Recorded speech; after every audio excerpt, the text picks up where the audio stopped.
Hello students, hope आप सब अच्छे होंगे। मैं आपका फ्रेंड मेंटर गाइड नवीन मिश्रा आप सबका एफएमजी क्लासेस में बहुत बहुत स्वागत करता हूं। तो चलिए कंटिन्यू करते हुए क्लास 11 चैप्टर 9 एक्सरसाइज का नाम है सीक्वेंस एंड सीरीज। उसके एक्सरसाइज 9.3 के क्वेश्चन नंबर 16 को करते हैं हम। क्वेश्चन का स्टेटमेंट देखिए क्या बोल रहा है कि फाइंड ए जीपी। आपको क्या करना है, जीपी पता करना है कि वो जीपी में कौन कौन सा टर्म होगा जिसका कि फर्स्ट टू टर्म का सम क्या है -4 है and fifth term is question क्या दिया है कि fifth term is 4 times. Fifth term क्या है, 4 times of the third term. तो इसमें दो स्टेटमेंट है, दो क्वेश्चन है, दो केसेस है। उसको सॉल्व करके हमें क्या करना है, आंसर तक जाना है। अच्छा, इस क्वेश्चन को सोचेंगे कैसे, तो हमें क्या करना है, जो क्वेश्चन गिवन है उसको स्टेप बाय स्टेप हमें उसके बारे में स्टेप बाय स्टेप जाना है। जैसे पहला स्टेटमेंट क्या है यहाँ पे कि sum of first two term is -4।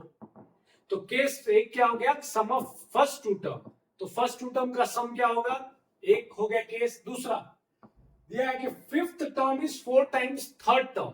चलिए ये थोड़ा सा आसान है, तो यहां से स्टार्ट करते हैं कि फिफ्थ टर्म क्या हो सकता है। यहाँ पे फिफ्थ टर्म इज मतलब A5 is 4 times of A3।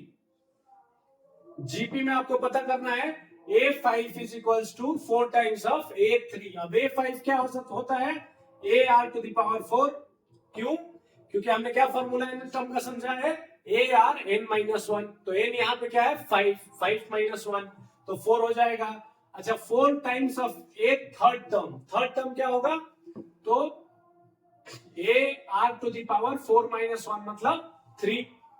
तो AR 3 हो जाएगा, सॉरी AR 3 - 1 मतलब AR 4 into AR to the power 2, और ये क्या हो जाएगा AR टू द पावर 4। अब यहां से क्या आपको दिख रहा है, A कैंसिल, R का square, R to the power 4 यहाँ पे 2 बच गया। तो यहां से हमें क्या मिल रहा है, R square is equal to 4। तो R का वैल्यू हमें यहाँ पे क्या मिलेगा, √4 जिसका कि वैल्यू क्या होगा प्लस या -2। तो यहां से हमें R का वैल्यू क्या मिल गया, +-2। तो हमें यहां से एक चीज तो मिल गया, क्या मिला, R का वैल्यू। अब दूसरा स्टेटमेंट देखिए क्या बोल रहा है कि sum of first two term क्या है, -4 है। तो S2 मतलब दो टर्म का जो सम है वो क्या है, तो हमारे पास सम का फॉर्मूला क्या है, AR n-1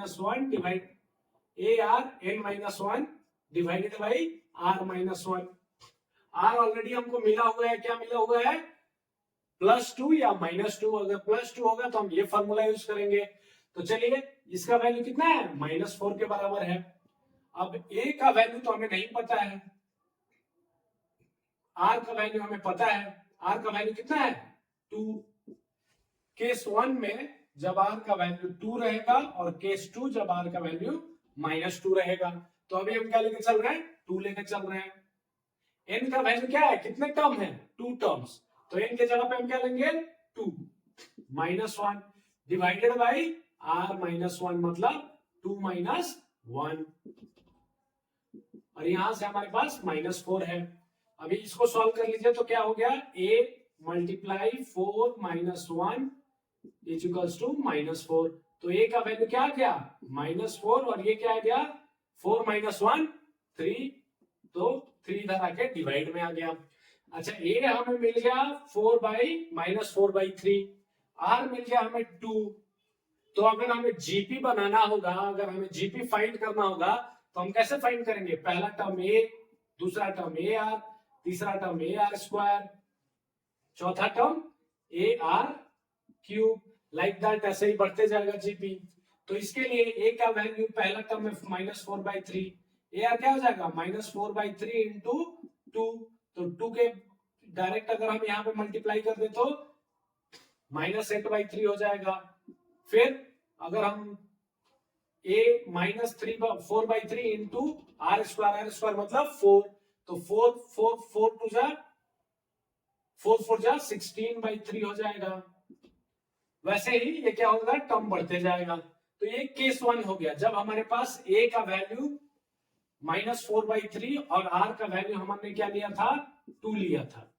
वैसे ही आप क्या करेंगे, ए का वैल्यू तो -4/3 ही रहेगा, लेकिन आर का वैल्यू इस टाइम आप क्या करेंगे, -2 लेंगे। तो जब -2 लेंगे आर का वैल्यू, तो आपके पास जो आर का वैल्यू -2 जब आप लेंगे, तो ये देखिए क्या हो जाएगा, पहला टर्म क्या हो जाएगा, ये तो सेम रहेगा -4/3। चलिए इधर से हम दूसरे पेन से लिख लेते हैं। तो ये तो सेम रहेगा -4/3। ए आर क्या रहेगा, अब -2 हमने लिया, आर के जगह -2 लिया और ए के जगह -4/3, तो माइनस माइनस क्या हो जाएगा, प्लस, प्लस 8/3 हो जाएगा। फिर क्या हो जाएगा, यहाँ पे ये तो -4/3 ही रहेगा और आर स्क्वायर क्या रहेगा, माइनस माइनस आर स्क्वायर हो जाएगा, तो -2 का स्क्वायर 4 हो जाएगा, तो 4 × 4 -16/3 डॉट डॉट डॉट वैसे ही आगे बढ़ते जाएगा। तो इसमें दो केसेस बन रहे हैं, एक जब आर का वैल्यू पॉजिटिव हो और दूसरा जब आर का वैल्यू नेगेटिव हो।